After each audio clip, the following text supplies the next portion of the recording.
नमस्कार। आकाशवाणी जयपुर अजमेर से प्रस्तुत हैं प्रादेशिक समाचार।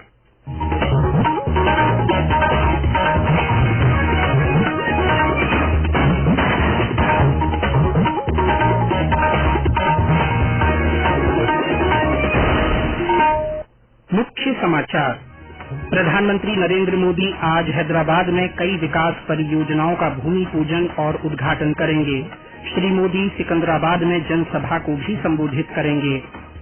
प्रधानमंत्री मुद्रा योजना के आज 8 साल पूरे। अब तक 40 करोड़ 82 लाख ऋण खातों में 23 लाख करोड़ से ज्यादा रुपए किए गए स्वीकृत। प्रदेश में कोरोना संक्रमण के मामले एक बार फिर बढ़ने लगे। कल 122 लोगों में कोविड की पुष्टि। केंद्र ने राज्यों को सतर्क रहने की सलाह दी। और राज्य में आज से एक नया तंत्र सक्रिय होने से ज्यादातर स्थानों पर बादल छाए रहने और बारिश के आसार। समाचारों के साथ मैं जितेंद्र सिंह पूनिया। और अब समाचार विस्तार से। प्रधानमंत्री नरेंद्र मोदी आज हैदराबाद में कई विकास परियोजनाओं का भूमि पूजन और उद्घाटन करेंगे। श्री मोदी का सिकंदराबाद में जनसभा को भी संबोधित करने का कार्यक्रम है। प्रधानमंत्री की आज से शुरू हो रही 3 राज्यों की यात्रा के पहले चरण में वे तेलंगाना में कुल 11,355 करोड़ रुपए की कई रेल और राजमार्ग तथा अन्य परियोजनाओं का उद्घाटन करेंगे तथा आधारशिला रखेंगे। प्रधानमंत्री सिकंदराबाद से तिरुपति जाने वाली वंदे भारत रेलगाड़ी को झंडी दिखाकर रवाना करेंगे। इसके अलावा प्रधानमंत्री लगभग 715 करोड़ रुपए की लागत वाली सिकंदराबाद रेलवे स्टेशन की पुनर्विकास परियोजना की आधारशिला रखेंगे और सिकंदराबाद महबूबनगर मार्ग को दोहरा करने की परियोजना राष्ट्र को समर्पित करेंगे। इस अवसर पर वे 13 नई MMTS सेवाओं का भी उद्घाटन करेंगे। प्रधानमंत्री 6 राजमार्ग परियोजनाओं के विस्तार और अखिल भारतीय आयुर्विज्ञान संस्थान एम्स बीबीनगर के विभिन्न विकास कार्यों की वर्चुअली आधारशिला भी रखेंगे। प्रधानमंत्री मुद्रा योजना की आज 8वीं वर्षगांठ है। प्रधानमंत्री नरेंद्र मोदी ने आज ही के दिन 2015 में आय सृजन गतिविधियों के लिए गैर कॉरपोरेट, गैर कृषि, छोटे और सूक्ष्म उद्यमियों को 10 लाख रुपए तक के गारंटी रहित आसान ऋण की सुविधा उपलब्ध कराने के उद्देश्य से यह योजना शुरू की थी। इस योजना में बीती 24 मार्च तक 40 करोड़ 82 लाख ऋण खातों में 23 लाख करोड़ से ज्यादा रुपए स्वीकृत किए गए हैं। इनमें 21% ऋण नए उद्यमियों को स्वीकृत किए गए हैं। वित्त मंत्री निर्मला सीतारमण ने कहा है कि मुद्रा योजना ने सूक्ष्म उद्यमों के लिए ऋण को आसान और बाधा रहित बनाया है तथा बड़ी संख्या में युवा उद्यमियों को अपना व्यवसाय स्थापित करने में मदद की है। उन्होंने कहा कि योजना के तहत बड़ी संख्या में महिलाओं, अनुसूचित जाति, अनुसूचित जनजाति और अन्य पिछड़ा वर्ग के उद्यमियों के खाते हैं। वित्त मंत्रालय ने राष्ट्रीय पेंशन प्रणाली NPS के अंतर्गत सरकारी कर्मचारियों की पेंशन व्यवस्था की समीक्षा के लिए समिति का गठन कर दिया है। मंत्रालय ने एक अधिसूचना में समिति कर्मचारियों की जरूरतों का समाधान तलाशने को कहा है। समिति की कोई समय सीमा तय नहीं की गई है। 4 सदस्यों की समिति की अध्यक्षता वित्त सचिव TV सोमनाथन करेंगे। वित्त मंत्री निर्मला सीतारमण ने पिछले महीने की 24 तारीख को लोकसभा में कहा था कि समिति द्वारा सुझाए गए उपाय केंद्र के साथ साथ राज्यों पर भी लागू होंगे। केंद्र ने उन कैदियों के लिए वित्तीय सहयोग उपलब्ध कराने की एक विशेष योजना शुरू करने का निर्णय लिया है जो अपनी जुर्माना राशि या जमानत राशि चुकाने में अक्षम हैं। ये योजना निर्धन कैदियों की मदद करेगी। सरकार की इस योजना से इन्हें कारावास से बाहर आने में मदद मिलेगी।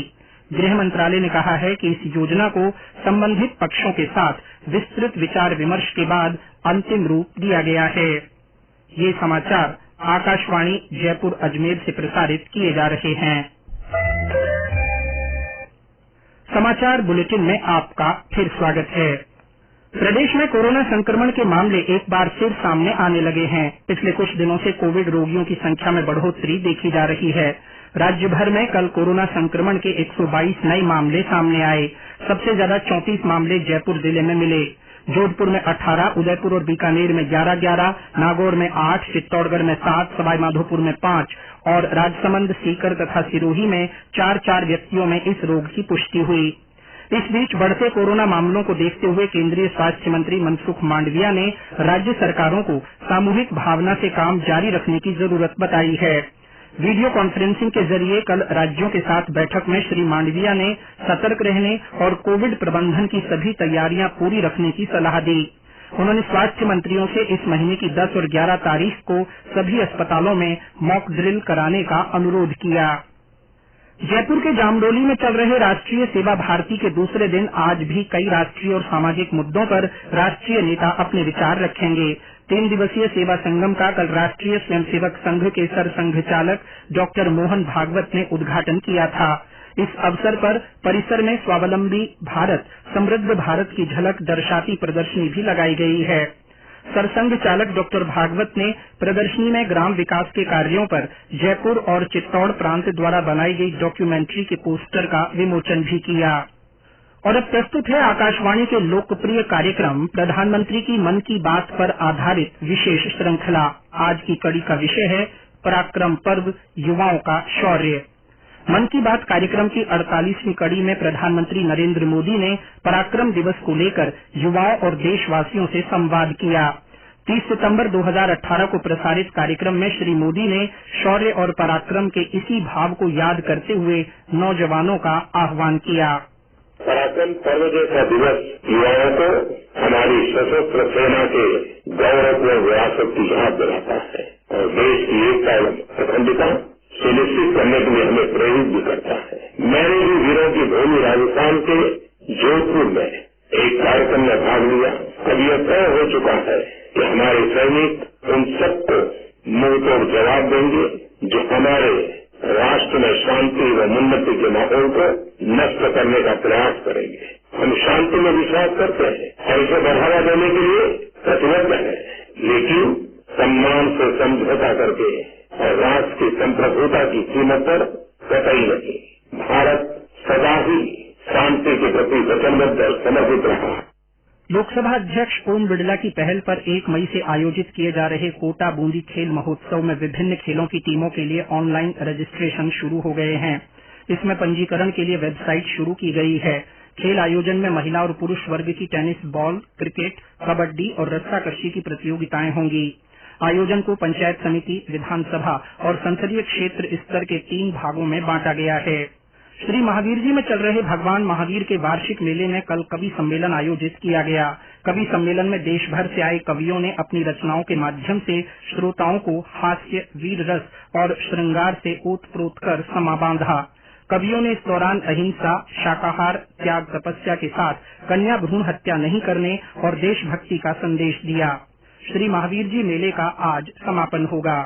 रेलवे ने यात्रियों की सुविधा के लिए जयपुर हैदराबाद एक्सप्रेस का अजमेर के विजयनगर में भी ठहराव शुरू कर दिया है।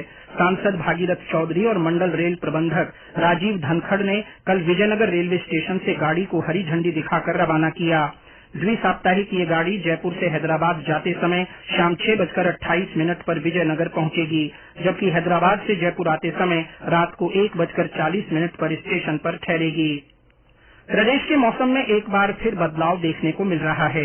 कई जिलों में आज बादल छाए हुए हैं और कुछ जगहों पर बूंदाबांदी होने और ठंडी हवाओं के चलने से तापमान में गिरावट दर्ज की गई है। मौसम विभाग के अनुसार आज से प्रदेश में एक नया तंत्र सक्रिय होगा। इससे कोटा, उदयपुर, अजमेर और जयपुर संभाग में बादल छाए रहने और कहीं कहीं हल्की से मध्यम बारिश के आसार हैं। आईपीएल क्रिकेट में आज राजस्थान रॉयल्स का मुकाबला दिल्ली कैपिटल्स से होगा। ये मैच गुवाहाटी में दोपहर 3:30 बजे से खेला जाएगा। आज के दूसरे मुकाबले में मुंबई में शाम 7:30 बजे से चेन्नई सुपर किंग्स और मुंबई इंडियंस के बीच मैच खेला जाएगा। प्रतियोगिता में कल रात खेले गए एक मैच में लखनऊ सुपर जॉयंट्स ने सनराइजर्स हैदराबाद को 5 विकेट से हरा दिया। युवा कार्यक्रम और खेल मंत्री अनुराग सिंह ठाकुर ने कहा है कि भारतीय खेल प्राधिकरण खेलो इंडिया खेल प्रमाण पत्र डिजी लॉकर के साथ एकीकृत करेगा। इससे खिलाड़ी, सहयोगी कर्मचारी, तकनीकी अधिकारी और प्रतिस्पर्धा प्रबंधक खिलाड़ियों के प्रमाण पत्र डिजिटली देख सकेंगे। और अंत में मुख्य समाचार एक बार फिर। प्रधानमंत्री नरेंद्र मोदी आज हैदराबाद में कई विकास परियोजनाओं का भूमि पूजन और उद्घाटन करेंगे। श्री मोदी सिकंदराबाद में जनसभा को भी संबोधित करेंगे।